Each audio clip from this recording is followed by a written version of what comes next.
ഇന്ന് നമ്മൾ ചപ്പാത്തിയുടെയും അപ്പത്തിൻ്റെയും അതുപോലെ ചോറിൻ്റെ കൂടെയൊക്കെയും കഴിക്കാവുന്ന നല്ല ടേസ്റ്റി ആയിട്ടുള്ളൊരു കോളിഫ്ലവർ മസാലയായിട്ടാണ് കാണിക്കുന്നത്. എളുപ്പത്തിലുണ്ടാക്കാവുന്ന നല്ല നാടൻ രീതിയിലുള്ള റെസിപ്പിയാണ്. അപ്പോൾ അതെങ്ങനെ ചെയ്യാൻ നോക്കാം.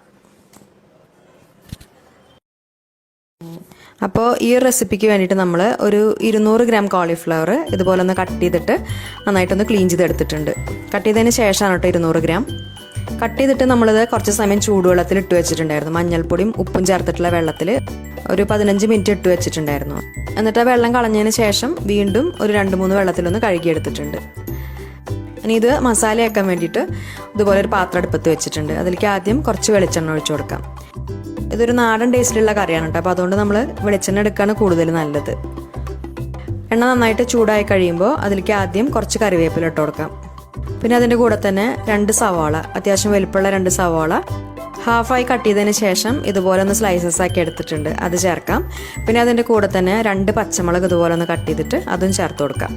എന്നിട്ട് 3 കൂടിയിട്ട് നന്നായിട്ടൊന്ന് വഴറ്റിയെടുക്കുക. അപ്പോൾ അത് പെട്ടെന്നൊന്ന് വഴന്നു വരാൻ വേണ്ടിയിട്ട് കുറച്ച് ഉപ്പ് ചേർത്ത് കൊടുക്കാം. ഇപ്പോൾ സവാളയൊക്കെ ഇതുപോലെ ഏകദേശം ഒന്ന് ട്രാൻസ്പെറൻ്റ് ആയിട്ട് വന്നിട്ടുണ്ട്.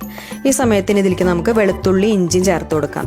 അപ്പോൾ ഒരു ടീസ്പൂൺ ഇഞ്ചി ചതച്ചതും ഒരു 1.5 ടീസ്പൂൺ വരെ വെളുത്തുള്ളി ചതച്ചതും ചേർത്ത് കൊടുക്കാം. ചതച്ചിട്ടോ അല്ലെങ്കിൽ പേസ്റ്റോ ഏതായാലും ചേർക്കാം. എന്നിട്ട് ആ സവാള നന്നായിട്ട് വഴറ്റിയെടുക്കുക. ഏകദേശം ഒരു ബ്രൗൺ കളറാവുന്നത് വരെ നന്നായിട്ട് വഴറ്റിയെടുക്കണം. ഇപ്പോൾ സവാള നന്നായിട്ട് വഴറ്റിയെടുത്തിട്ടുണ്ട്. ഇതുപോലെ ഈ ഒരു രീതിയിൽ വേണം വഴറ്റിയെടുക്കാൻ. ഇനി നമുക്ക് ഫ്ലെയിം ഒന്ന് കുറച്ച് വെച്ചിട്ട് ഇതിലേക്ക് ആവശ്യത്തിനുള്ള പൊടികളൊക്കെ ചേർത്ത് കൊടുക്കാം. അപ്പോൾ ആദ്യം ഒരു 1/4 ടീസ്പൂൺ മഞ്ഞൾപ്പൊടി ചേർക്കാം. പിന്നെ അതിൻ്റെ കൂടെ തന്നെ 1 ടേബിൾ സ്പൂൺ വരെ മുളക് പൊടി ചേർത്ത് കൊടുക്കാം. മുളക് പൊടി പറയുമ്പോൾ നമ്മളിവിടെ കാശ്മീരി മുളക് പൊടിയാണ് ചേർത്തിരിക്കുന്നത്. അതിന് ഒരുപാട് എരിവ് ഉണ്ടാവില്ല. അപ്പോൾ സാധാരണ മുളക് പൊടിയാണ് ചേർക്കണമെന്ന് വെച്ചാൽ നമ്മുടെ എരിവിനനുസരിച്ച് ചേർക്കുക. പിന്നെ ഒരു 1.5 ടീസ്പൂൺ മല്ലിപ്പൊടി, 1/2 ടീസ്പൂൺ പെരിഞ്ജീരകപ്പൊടി, പിന്നെ ഒരു 1/2 ടീസ്പൂൺ ഗരം മസാല, അത്രയും ചേർത്ത് കൊടുത്തിട്ട് ആ പൊടികളുടെ പച്ചമണം നന്നായിട്ട് മാറ്റിയെടുക്കുക. പൊടികളുടെ പച്ചമണം നന്നായിട്ട് മാറി കഴിയുമ്പോൾ അതിലേക്ക് നമുക്ക് ഒരു വലിയ തക്കാളി ഇതുപോലെ ഒന്ന് കഷ്ണങ്ങളാക്കി എടുത്തിട്ടുണ്ട്, അത് ചേർത്ത് കൊടുത്തിട്ട് നന്നായിട്ട് വഴറ്റിയെടുക്കാം. ഇപ്പോൾ തക്കാളി ഏകദേശം ഒന്ന് വഴന്നു വന്നിട്ടുണ്ട്. ഇനി ഇതിലേക്ക് ഈ സമയത്ത് നമുക്ക് ഒരു 1/4 കപ്പ് ചൂടുവെള്ളം ഒഴിച്ചു കൊടുക്കാം. എന്നിട്ട് ആ തക്കാളി നന്നായി ഉടഞ്ഞ് ഒരു പേസ്റ്റ് പരുവത്തിലാവുന്ന വരെ നല്ലോണം ഒന്ന് വഴറ്റിയെടുക്കാം. അതിനുശേഷം തക്കാളിയുടെ ആ പച്ചമണമൊക്കെ മാറി സൈഡിലൊക്കെ ചെറുതായിട്ട് ഇങ്ങനെ എണ്ണ തെളിഞ്ഞു തുടങ്ങുമ്പോൾ അതിലേക്ക് നമുക്ക് എടുത്തു വെച്ചിട്ടുള്ള കോളിഫ്ലവർ ചേർത്ത് കൊടുക്കാം. എന്നിട്ട് അതിൻ്റെ കൂടെ തന്നെ അതിലേക്ക് ആവശ്യത്തിനുള്ള ഉപ്പും ചേർത്ത് കൊടുക്കാം. അപ്പോൾ നമ്മൾ സവാള വഴറ്റുമ്പോൾ കുറച്ച് ഉപ്പ് ചേർത്തിട്ടുണ്ട്, അത് നോക്കിയിട്ട് ആവശ്യത്തിനനുസരിച്ച് ചേർത്ത് കൊടുക്കുക. എന്നിട്ട് നന്നായിട്ട് ഇളക്കി കൊടുക്കാം. ആ മസാല കോളിഫ്ലവറിൽ നന്നായിട്ടൊന്ന് പൊതിയുന്ന രീതിയിൽ നല്ലോണം ഇളക്കി കൊടുക്കാം. ഒരു മീഡിയം ടു ഹൈ ഫ്ലെയിമിൽ വെച്ചിട്ട് തന്നെ 3-4 മിനിറ്റൊക്കെ നന്നായിട്ട് ഇളക്കി കൊടുക്കാം. ഒരു 3-4 മിനിറ്റൊക്കെ ഇതുപോലെ നന്നായിട്ട് ഇളക്കി കഴിയുമ്പോൾ ആ കോളിഫ്ലവർ നല്ലോണം വാടി വരും. അപ്പോൾ ആ സമയത്ത് നമുക്കതിലേക്ക് ആവശ്യത്തിനുള്ള വെള്ളം ഒഴിച്ചിട്ട് അത് നന്നായിട്ട് വേവിച്ചെടുക്കാം. അപ്പോൾ 1 കപ്പ് വരെയൊക്കെ വെള്ളം ഒഴിച്ചു കൊടുക്കാം. എന്നിട്ട് നന്നായിട്ടൊന്ന് തിളച്ച് കഴിഞ്ഞാൽ പിന്നെ നമുക്ക് ഫ്ലെയിം കുറച്ച് വെച്ചിട്ട് അടച്ച് വെച്ചിട്ട് വേവിച്ചെടുക്കാം.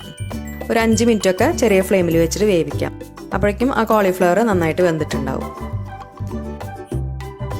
ഇപ്പോൾ നമ്മുടെ കോളിഫ്ലവർ നന്നായിട്ട് വെന്തിട്ടുണ്ട്. ഒരുപാട് അങ്ങോട്ട് ഉടഞ്ഞു പോയരുത്, ആ രീതിയിൽ വേണം വേവിച്ചെടുക്കാൻ. ഈ സമയത്ത് ഇനി ഇതിലേക്ക് നമുക്ക് ഒരു 1/2 ടീസ്പൂൺ കൂടി ഗരം മസാല ചേർത്ത് കൊടുക്കാം. പിന്നെ അതിൻ്റെ കൂടെ തന്നെ ഒരു 1/2 ടീസ്പൂൺ കുരുമുളക് പൊടിയും ചേർക്കാം. അതിനുശേഷം കുറച്ച് സമയം ഇതൊന്ന് തുറന്ന് വെച്ചിട്ട് വേവിച്ചെടുക്കാം.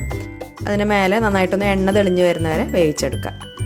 ഇനി ഇത് കറിയുടെ രൂപത്തിൽ വേണമെങ്കിൽ അപ്പോൾ നമ്മൾ നേരത്തെ ചേർത്തിട്ടുള്ള വെള്ളത്തിൻ്റെ അളവ് കുറച്ച് കൂടുതലായിട്ട് ചേർത്തിട്ട് തിളപ്പിച്ചെടുത്താൽ മതി. എന്നിട്ട് അവസാനം ഇതിലേക്ക് നമുക്ക് കുറച്ചും കൂടി കറിവേപ്പില ചേർത്ത് കൊടുക്കാം. പിന്നെ 1 ടീസ്പൂൺ പച്ച വെളിച്ചെണ്ണയും ചേർക്കാം. അപ്പോൾ നല്ല ടേസ്റ്റി ആയിട്ടുള്ള കോളിഫ്ലവർ മസാല റെഡി ആയിട്ടുണ്ട്. ഇത് നമുക്ക് ചപ്പാത്തി, അപ്പം, ദോശ അതിൻ്റെ കൂടെയൊക്കെ കഴിക്കാം. അതുപോലെ തന്നെ ചോറിൻ്റെ കൂടെ കഴിക്കാനും അത് നല്ല കോമ്പിനേഷനാണ്. ഏകദേശം ഒരു ഇറച്ചിക്കറിയുടെ ഒരു ടേസ്റ്റൊക്കെ ഉണ്ടാവും ഈ ഒരു മസാലയ്ക്ക്. അപ്പോൾ ഈ റെസിപ്പി എല്ലാവർക്കും ഇഷ്ടമായെന്ന് വിചാരിക്കുന്നു. ഈ രീതിയിൽ ചെയ്യാത്തവരുണ്ടെങ്കിൽ എന്തായാലും ഒന്ന് ഉണ്ടാക്കി നോക്കിയിട്ട് ഫീഡ്ബാക്സൊക്കെ മറക്കാതെ അറിയിക്കുക. പിന്നെ വീഡിയോ നിങ്ങൾക്ക് ഇഷ്ടപ്പെടുകയാണെങ്കിൽ ലൈക്ക് ചെയ്യുക. അതുപോലെ ഫ്രണ്ട്സിനും ഫാമിലിക്കൊക്കെ വീഡിയോ ഒന്ന് ഷെയർ ചെയ്ത് കൊടുക്കുക. പിന്നെ നമ്മുടെ ചാനൽ സബ്സ്ക്രൈബ് ചെയ്യാതെ കാണുന്നവരുണ്ടെങ്കിൽ മറക്കാതെ ഒന്ന് സബ്സ്ക്രൈബ് ചെയ്ത് സപ്പോർട്ട് ചെയ്യുക. അപ്പോൾ നല്ലൊരു റെസിപ്പി വീഡിയോ ആയിട്ട് ഇനി വീണ്ടും കാണാം. താങ്ക്